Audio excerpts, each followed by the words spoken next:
a shitload of questions before. Yeah. Not in this capacity. Cool. I've answered. That's a good way to think about it. I've answered questions before. I can do these. All right, you ready? You're already filming, aren't you? All right, this is Niall Satella. I'm here with my buddy Joey. He does a project, Dark River. He just released it. Well, I shouldn't say just released. How long ago did you release this? December 1st, 2020. So 6 months. You got to hold that thing. Yeah, there you go. Yeah. So when I first got this album, I picked it up at the Bookery in Placerville. How are you distributing it? I'm distributing that. Well, not in a whole lot of ways. The Bookery has a few copies. My sister's shop, Panic and Swoon, on Main Street in Placerville, has a few copies. Other than that, I've just got them up on my Bandcamp under the merch tab, hoping to, sell them occasionally. For sure. So the album's called Nothing. If you haven't checked it out, you can pick it up at those locations he just talked about. But I do have some questions about the artwork. I noticed that the artwork says nothing, but there's a lot of stuff in it. True. But what kind of stuff is that stuff? It's nothing. It's nothing stuff. See, it's junk. It's a junk pile. That's that next level shit. Yeah. So, yeah, I thought that was really cool. How did you get this picture? I took that photo actually at the town dump, whatever, over at the waste disposal place. Over by the dump. Yeah, we'll just go with that. The dump. So it's just like the scrap metal pile. And I was dropping off some scrap metal. I don't even remember what. Some like rolled up fencing or something. And I just thought, I'm a big fan of junk piles and junk in general. I think that's there's an aesthetic to it that I've always been into, but in particular when there's junk juxtaposed with something kind of beautiful and in nature. Yeah. So I really liked this junk pile with the oak trees, the clouds, and the sky. So and so to me that was just instantly the record cover. I was working on the album, and so I took the photo and knew right. So does that reference how you feel about the album? Is like this means something? And yeah, to some extent. The duality of beauty. There is duality. There is the idea of contrast and even contradiction in the album for sure, and kind of the idea of something being built from nothing, like what's that old Modest Mouse album, building nothing out of something or something out of nothing, right? So sure. It reminds me of that, and I like that idea of things that don't seem to work together or that don't seem to make any functional sense somehow coming together and creating a functional whole. That's kind of how I feel about music sometimes too. So it represents a lot of the ideas and inspirations behind the album. Well, I think that's well said. That works for me. I'll move on to my next question. All right. So the back side of the album has the song listings. So the first thing I noticed about that was that's not you. That is not me. That's my friend Nick Savino. So shout out to Nick. So what I thought was really cool about this picture, because I'm like a half-time, part-time, whatever, videographer, photographic person, whatever. But what's so cool about this is he must be holding this at an angle, because you would see the camera. Oh yeah. If it was head on. True. If he was holding it just straight, you would see the camera. Yeah. So I guess the story behind the photo real quick is that last summer my rear view mirror fell off because it got so hot in my car, and it just kind of fell. And so I brought it in my house just for the night, and then a night turned into like 2 months before I put it up, which was ridiculously lazy, but that's sort of the story of my life.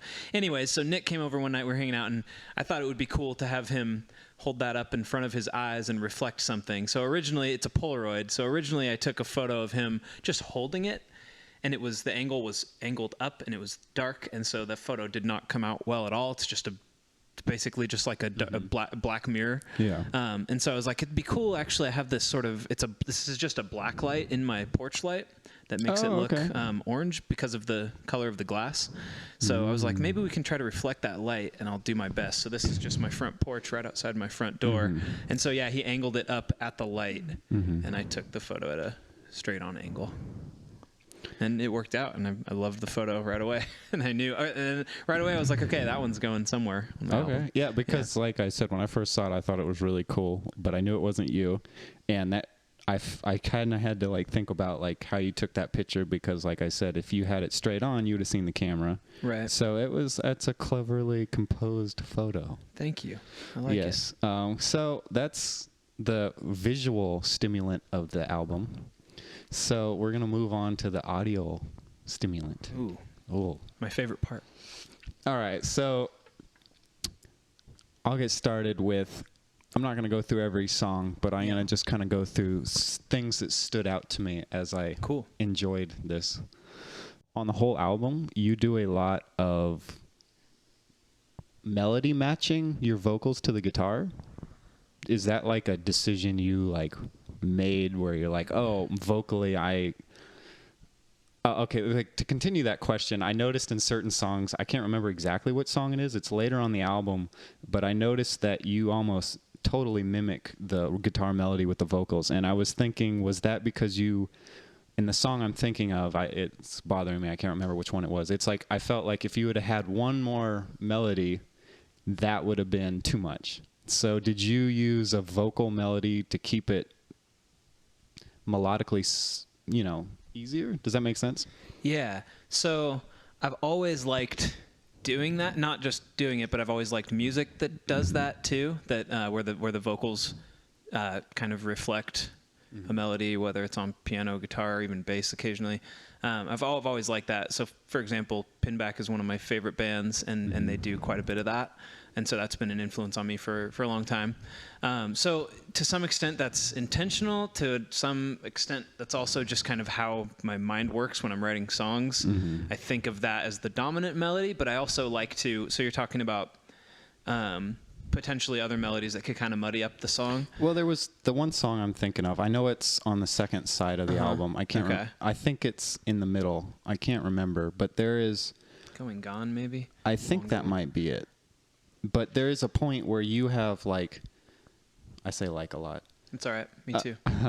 There's a bass melody. There's a guitar melody. I think there's two guitar melodies. And just the way the song was composed, it's like if there would have been another melody through anything, I think it would have been too much. So I thought it was very wise that you kept the vocal melody cohesive, the same thing as the guitar, because it didn't overdo it. Because if you'd have done one more melody, I felt like it would have been too much. Yeah. It was right at that point. Yeah, I feel like that's something I want to get better at, is not muddying up a song with too much. It's I kind of think I don't perform really. I just record. Right. So I sort of think of myself as a recording artist to some extent. But so as that kind of a songwriter, it's so easy to end up stacking too much stuff, because you just kind of, your imagination, you run away with yourself a little bit and have too much fun, and then you're like, oh shit, there's like 4 guitar tracks going on here, or 4 guitar melodies happening here. This is too much. So I try to think not to do that. But at the same time, vocals have never really been what I've felt as my personally as my strong suit as a musician. So I like to kind of distract from the vocal melody sometimes with something else that's harmonizing with it. But sometimes I also realize, okay, I want this vocal melody to be dominant, to be strong, and kind of lead the song a little bit. So maybe I'd have to listen to that song again and think about it. Maybe we could listen to it together at some point, point out what you're talking about. So I could think like, okay, was that intentional, or was that just kind of accidental? Just sort of the way the song fell together. I'm not sure. And I don't know. Because for me, you don't really hear a lot of people do vocal melodies and that match. That's like a Black Sabbath. Like Black Sabbath did that a ton. Like I know that's not really your style. Vocal melody matching with a guitar melody, or something. Yeah, the same thing. And you didn't necessarily like always identical, but it was really close, and I thought that was interesting to hear. Yeah. So.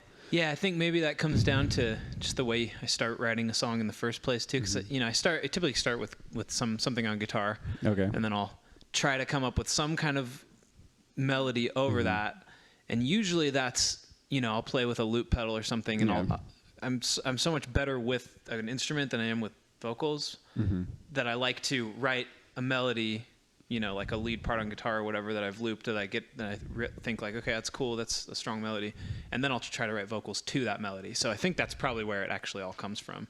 That makes sense. Just originally how I start to envision a song, because it's always a song, it's always guitar stuff long before there's any lyrics or vocal melodies happening. Yeah, I guess I'm the same way. I have to have some melodic seed for me to like get going. The other thing that I thought was, I got notes for every song, but I'm going to just pick out some of the bigger ones. So my favorite song, hands down. Oh. You got any guesses? Let's see. Hands down. Yeah, like every time I hear it, I'm like, that's my favorite song. Track 2, Wastoids? Mm-mm. No, I don't know. That's a good one. That's a good one. It's the one that has the voicemail in the beginning. Oh, okay. And that's the Lonesome Foghorn Blows. Which I figured out is a Twin Peaks reference because I was watching Twin Peaks and I watch it with the subtitles, and the first line in the first episode is that line. Yep. So I was like, what? And then I heard your song, and I was like, wait, I've heard that before somewhere. It's Pete Martell. Yep. Walking out in the morning next to the lake. Lonesome Foghorn Blows. Is there you said there's other, I heard from a leak that you have some other Twin Peaks references in there. There are a couple. Let's see. Track 2, Wastoids, begins with a line from Andy. I forget the episode number. It's towards the end of season 2. It's when they go to the cave and are basically discovering how to enter the Black Lodge. Oh. Andy makes some mistake. He knocks something and it actually unlocks the wall essentially. Oh, okay. And he says, "What have I done?" And I thought that was great because he's sort of accidentally doing something kind of heroic, which is the case for Andy all the time. And maybe that's another theme on the album, is sort of hero by accident. Not the heroism part, but the sort of accidental.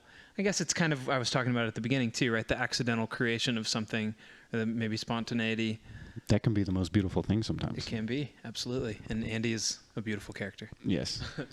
So what? Oh, sorry. One more Twin Peaks. There's a line. Where are those hickory sticks? Do you remember Ben Horn and his brother Jerry? Right, Jerry Horn. At one point, Jerry asks him, "Where are those hickory sticks?" And I thought that was a great line, so I threw that in. What song is that? Can't remember. I'll think of it later. Okay. You'll think of it before I do. I just... It's track 9, Vacant Lot. Yeah. Okay. So I kind of to take a left turn or a right turn, whatever. Either way. I was curious, being that I saw on your Wikipedia page you're an English teacher. Oh yeah. Checking out my Wikipedia page, huh? Yeah. It's quite the entry. And I was curious, how do you write lyrics? Because do you have roadblocks where you'll be writing something and you're like, oh, this isn't grammarly correct? Oh, that's an interesting question. I could kind of care less about grammar. Okay. Detail. I mean, I was just thinking about that because as lyrically speaking, there's moments when I write a song and I have something come up that I think sounds cool, but it almost doesn't make sense in the English language. But you almost have to do it sometimes. I think as long as it's what you're shooting for in terms of expression, then it doesn't matter. Now, I mean, I'm an English teacher. I teach high school English. So obviously I can't fully embrace that philosophy at work all the time. Sometimes, right, it can make sense depending on what you're doing. But I mean, I can't have bunch of kids writing essays and tell them don't even worry about it. No periods necessary in this paper. Right. So I don't know. It's just such a completely different approach. I mean, it really just depends on what, in terms of language and writing. Oh, sorry. That was a horrible sound that I caused. Okay. Yeah. In terms of language and writing, to me, I don't know. There are just so many contexts to approach it from. And so in the context of songwriting, I mean, everything goes as it should in art. So I don't worry about it, but I do, kind of. That's got to be in the back of your head, though. Yeah, labor over specific word choice type things sometimes. I don't know. So maybe there's some of that bleeds out. This song, we kind of got off on a tangent with the whole Twin Peaks thing, which is totally fine. Yeah, I could do that any day. The Lonesome Foghorn Blows. Not only is that a great line, but the guitar part in the beginning of that, my voice almost cracked. I haven't done that in 10 years. The guitar part in the beginning of that is so perfect to me. And it might be one of those things where it just hits me in a certain way that other people are like, it just doesn't hit. But it has this vibe about it that I love your album. And I'm not just saying that because you're my friend, but I'm saying that because I really did enjoy this album. But that song in particular, that guitar melody hits me, and it's like, oh, that is awesome. It just has this like smooth, like slinky kind of feel.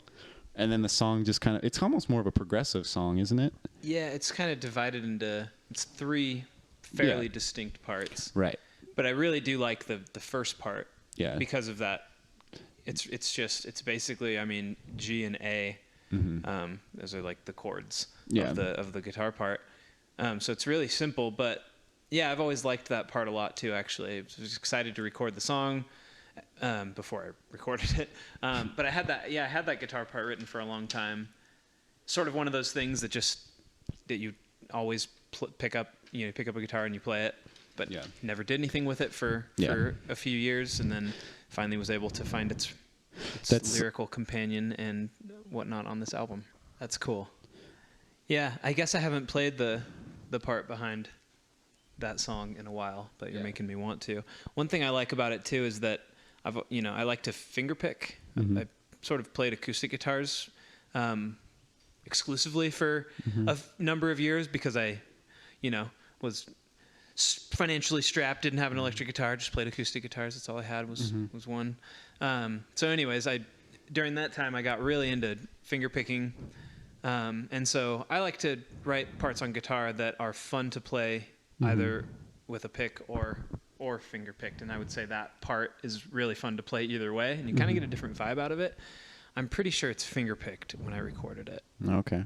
Yeah. Now, when you record a guitar part, do you double track her? I always double track everything. Always. Yeah. Well, everything, but I don't double track bass. I don't double track drums. Yeah. Basically, everything else is going to have at least some form of double tracking, whether it's an octave up or down or something like that. Okay, because that opened a huge world of change for me with especially vocals. I have a very odd voice, and I don't want to say it's thin, but it has moments of where it's thin. I'm going to go ahead and for myself say that I feel the same way about I've never been confident as a singer. I like to write songs and sing them, so I'm going to do it, but I've never been confident in double tracking. Just makes things, it's like magical. It makes things sound just a bit better, even if you don't do a good job of matching up your syllables or pronunciation perfectly. Yeah. It's always going to make things a little bit better. Right. Yeah. One great thing about recording your own music is that, and doing it at your own house and with your own gear, is that at any time you can go back and re-record a track. Right. So there actually probably 7 out of the 10 songs I recorded drums for, and then re-recorded the drums for them, which was really hard. It actually added maybe like a month to the process of making this album, just because so much had already been done, and I was just like, I'm a novice at recording drums in general. But basically, I recorded them all with 2 mics, and then I bought a new interface and was able to record with more microphones. So I wanted to redo them and get a better quality. So that was really hard, but it was something I was able to do because I don't have to pay anyone for studio time. You know what I mean? It's just at my house, and there's no time crunch. Just release it when I'm done, basically. So I think that's kind of part of it for me, and it's fun to make a mistake and have to go back and fix it. So I see what you're saying. I still love miking. Well, everything was mic'd on this album. The way I look at it as I'm doing the fail-safe way, but I'm almost doing it the lazy way. Where for you, and maybe it's the genre difference. Yeah, that could potentially because make a difference there. I originally started with drums. I don't know if you know that, but I was originally a drummer. Yeah. And then I chose guitar. But if I wanted to go sit down and record drums, that is just a whole process I have just not done in so long. It's kind of a pain in the ass, dude. That's an understatement, but yeah. I mean, I love the drums, and it is fun. But it is a pain in the ass. It's just to me, it's just the most, because I'm the weakest on drums too, so it's the most laborious process for me is to just get drums done. Okay, yeah. Yeah. So it kind of does sound fun. Like, part of me wants to maybe record a few songs that are doing the opposite of what I did for this record. Don't mic stuff, plug guitars direct in, use more like MIDI synths and program drums or something, and try to just experiment with that. It does sound fun. Oh yeah, I mean, I would recommend that. I mean, that's kind of more of. I mean, when I write a song, I almost always have a guitar loop or a MIDI synth, but I don't actually physically play the MIDI synth. I paint the notes in or whatever you want to call it. Program it is what I've always thought of it as. Because you're like, yeah, you're not programming anything. You're just literally, you're drawing the note in. Yeah, and painting it in. That's what I do 90% of the time. I have a totally different. But back to your album, I thought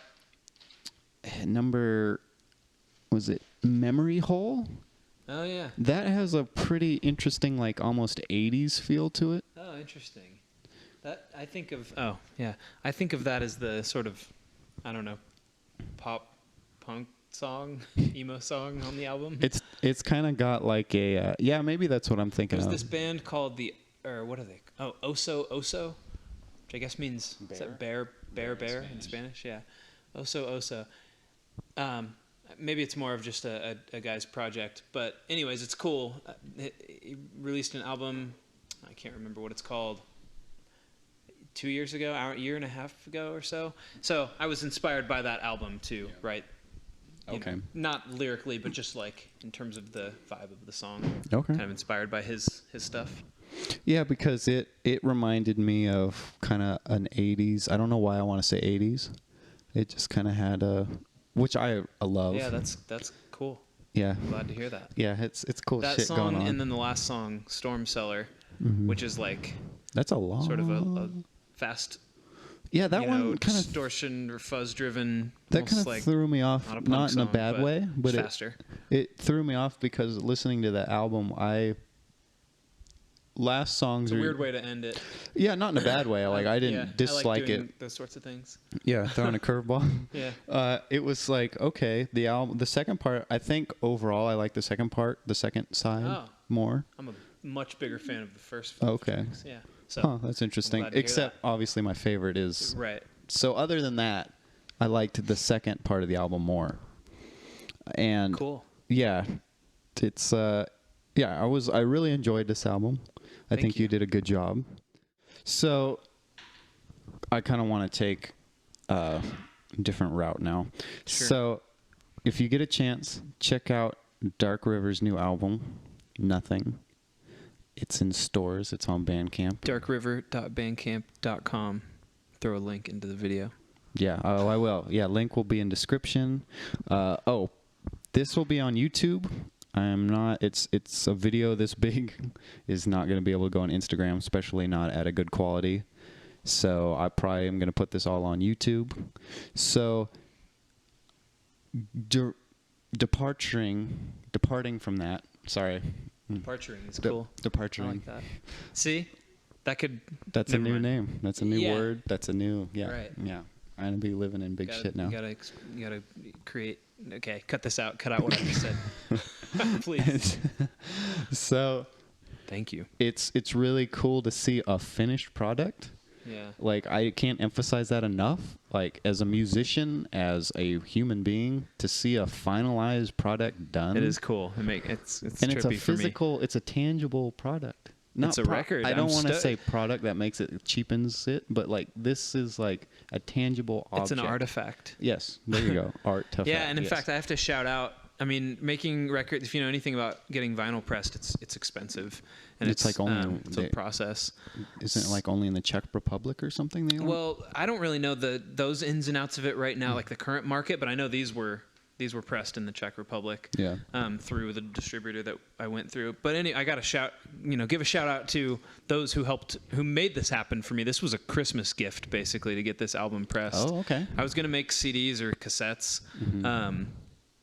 But then kind of time passed and I wasn't really thinking about it. So my brother sort of spearheaded it and then eventually got my siblings and my parents both on board, and they all sort of contributed a little bit and helped make this happen for me. So it was not a surprise because they talked to me about it and I sort of helped. Like obviously I had to send the proper files and the artwork to my brother to get it all done. But my brother Mikey, he spearheaded the project, and then again, all my siblings and family really helped out. So it was a family affair, man. It's really cool. I'm super stoked that they did. Yeah, that they did that I mean, for me. I think this is going to be one of honor. those things. I'm sure you'll do it again, but this will be one of those things when you're older, you'll be able to like show that to people and say, I finished this and I'm proud of it. Yeah. It got across something I wanted. I wanted to share it with people. Yeah. It's cool that you have, this sounds great. Like it sounds professional. Thank you. That's great to hear. Yeah. I mean, it did not sound The amateur. dude who mastered it for vinyl did an amazing job. I was like kind of blown away when my brother sent me those files. Yeah. I was like, whoa. Yeah, that's crazy really because clean it's, these up? yeah, and that's a whole nother process in itself. Because I had it, so you're talking about like kind of being happy with something before you finalize it is a pretty crucial thing to do. Yeah. So I've used this online service. It's like an algorithmic mastering service. If any like real recording engineers or whatever people that know stuff about mastering are listening to this, are probably like, you idiot, what are you doing? But it was cheap and it sounds good, so that's what I used. But then to hear the vinyl master was like, wow, it makes a big difference to have a real person go into this thing and use their intuition and their experience rather than an algorithm. That's a really difficult thing for me because I don't know if it's all back to my ego, but I have a really hard time letting anybody touch any part of my project. Excuse me. If that's hindering me, I don't know. But yeah, I just wanted to kind of, I think that's really cool. When I saw on your Instagram that you had done a vinyl, it's just so, I don't know what it is, but when you have something like that that's yours, you did everything to it. Yeah. And you had your... It does make me feel happy to look at it. Every once in a while at home, I'll just grab one and be like, sweet, I made that. Yeah. Oh, I'm sure I would too if I were you. I mean, that's awesome. That's awesome. And not only that, but being vinyl, it's like a large, like the USB thing I did. It's cool and it's a novelty. It's cute. Like you could put it in a stocking or something. Yeah. But it's like, it's not really like... There is something special about vinyl. Mm-hmm. I don't know. It's going to be hard not to do it in the future. It's easy to record an album and pretty much free when you have the gear. Mm-hmm. But then you're like, okay, done with this album.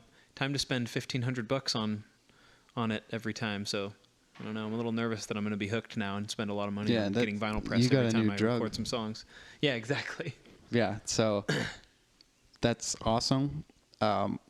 This is Dark River, my buddy Joey, Dark River. Him and I both, he's got new music coming, I'm assuming, in the future. This project's by the always... end of the year. Yeah, there we go. Always going to have new music coming. I'm going to have some new stuff coming out. I'm going to hopefully have a new single here in a couple weeks. And yeah, check out his or my Instagram. Follow us. Go on YouTube. Do you have a YouTube and all that? I do not. Nope. You're on Spotify. Spotify. Search Dark River. Okay. Apple Music, whatever, wherever that distributor sends it to. Okay. On so those services. You're probably on the major. I think the big ones. His music can be heard.